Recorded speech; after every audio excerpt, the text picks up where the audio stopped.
When someone asks me about my favorite Bleach characters, like a top 5 list, there are always two names that never move from the top. Urara Kiisuke and Isshin Kurosaki/Shiba. Those two are locked in place, no question. But when it comes to the third spot, that's where things get tricky, guys. There are so many amazing characters in Bleach, each with their own depth and unique qualities, and that's one of the true strengths of Bleach. And in the last years, guys, one character has started to stand out more and more for me, so much so he claimed the third spot on my list, right after Urahara and Isshin, and that character is Kyoraku Shunsui. Back in the day, I used to lean more toward Byakuya, but as time passed and maybe as I have gotten older and my perspective changed, I realized that Shunsui Kyoraku carries a very human, even philosophical side that makes me appreciate him on a deeper level. And what sets Kyoraku apart from the other Shinigami is his pragmatism. He's a man who values what works right now, not what fits into rigid laws or lofty ideals. He understands that the world isn't wrong and right, it's full of shades of grey. That's why his decisions, especially in battle or leadership, sometimes look harsh at first, but they're always rational and necessary. And a perfect example of this is after Yamamoto's death. When Shunsui became the new captain, commander of the Goto 13, the contrast between the two leaders couldn't be clearer. And again, guys, we can't deny the fact that Yamamoto in his youth was someone genius, creative. He's the one who originally founded the Goto 13 in the academy and did an amazing things. But centuries later, he became beyond pride and rules. Remember when he refused to heal his arm even though Orihime was right there? That stubbornness turned into a fatal weakness, one that Yamamoto exploited so easily, to the point where Yamamoto wasn't even considered a true threat anymore. But Kyoraku, on the other hand, had no problem making bold choices that Center 46 labeled as forbidden. He released Aizen to use him against Yamamoto, allowed Zaraki to regain his true strength, and opened doors no one else would even dare touch.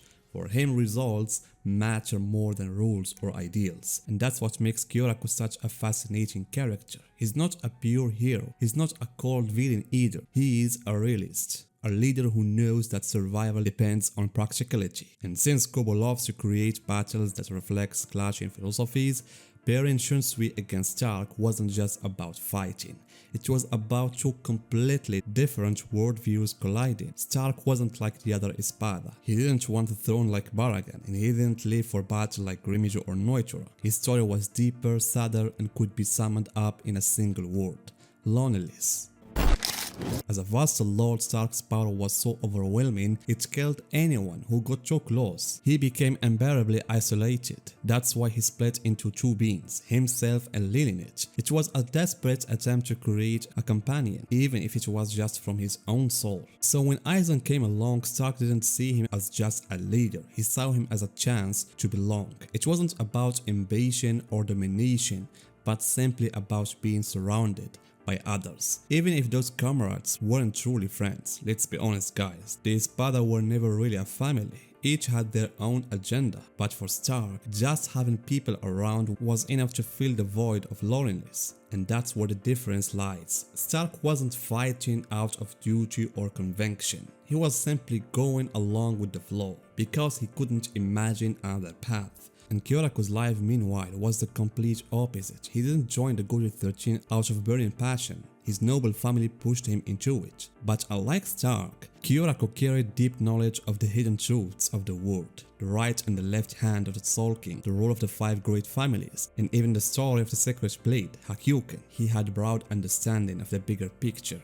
and with that came the heavy weight of responsibility. Unlike Starrk, who ran from loneliness, Kyoraku was surrounded by people all his life, but burdened with duty from childhood. Sure, he liked to slack off, drink sake, nap, but when the crucial moment came, he always put realism first. And what makes it even more interesting is that despite all these contrasts, Shunsui and Starrk actually share a surprising number of similarities. On the surface, both loved relaxation, avoided fights whenever possible, and were humble about their immense strength. Starrk was the #1 Espada and a vassal lord of incredible power, and Kyoraku was the first captain to graduate with the Okitake, a man from a powerful noble family. and his spiritual energy was massive, and yet neither of them flaunted their strength. However guys, beneath those similarities lies a true divide. Stark's dream was simple, almost innocent, to have companions, but that very dream was also his downfall. In the fake Kyoraku battle, his lack of a real desire to fight cost him dearly. And Kyoraku on the other hand, always viewed battles and conflicts from a much broader, more pragmatic perspective. That's why when the two finally met in the fake Kyoraku, their clash wasn't just a matter of swinging swords, it was a reflection of their worldviews. Stark entered the fight without passion, without a real reason, only because Aizen placed him there.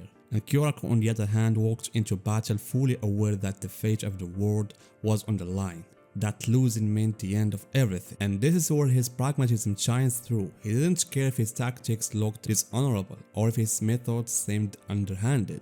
To him, the moment you step into battle, you've already chosen to stand on the side of evil. As Kyoraku himself once said, at that point, only the outcome matters. And Stark, despite his incredible abilities in his sharp analysis of opponents, misread Kyoraku. He thought they were alike, that neither of them truly wanted to fight. In a sense that was true. Kyoraku also hated unnecessary battles. But what Stark didn't realize was that Kyoraku was a pragmatic Shinigami to the core. Because if you look back at the Soul Society arc when Kyoraku faced Chad, the difference becomes crystal clear. Kyoraku could have killed Chad in an instant. There was no comparison in their strength, but the situation and the reasons behind that fight were completely different. Kyoraku saw that Chad and his friends weren't a real threat to the Soul Society, that they were fighting for what he himself believed was just a cause, saving Rukia. So instead of killing Chad, Kyoraku gave him the chance to retreat, and even when Chad refused to back down, Kyoraku held back from delivering a fatal blow. And that was Kyoraku's peaceful side showing through, the man who prefers to talk things out before cutting someone down. But against Stark, the situation was entirely different. Yes, Stark was like most espada. He was kind-hearted, didn't enjoy fighting and never sought to harm others. And as I often said, Stark always felt like a character who ended up in the wrong place, in the wrong world. And I think Kyoraku understood that very well about him. Yet Kyoraku also saw the bigger picture. This wasn't about Stark as a person. This was a battle that could decide the future of the world itself. If the Goten 13 lost, Aizen would win, and everything would be over. That reality alone was enough for Kyoraku to use every method at his disposal, whether others consider it honorable or not. So while Kyoraku fought Stark with the intention of removing him from the battlefield to stop Aizen, Stark entered the battle without passion or a true cause, and that was fundamental difference, guys. So at this contrast,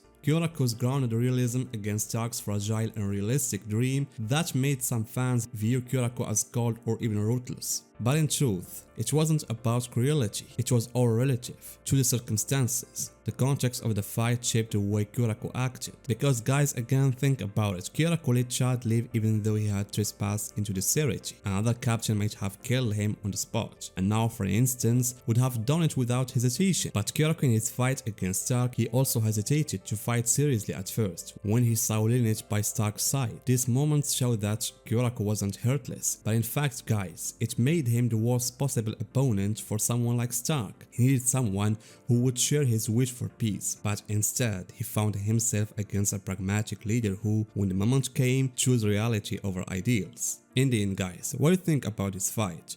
Share with me your thoughts in the comments and see you in my next video.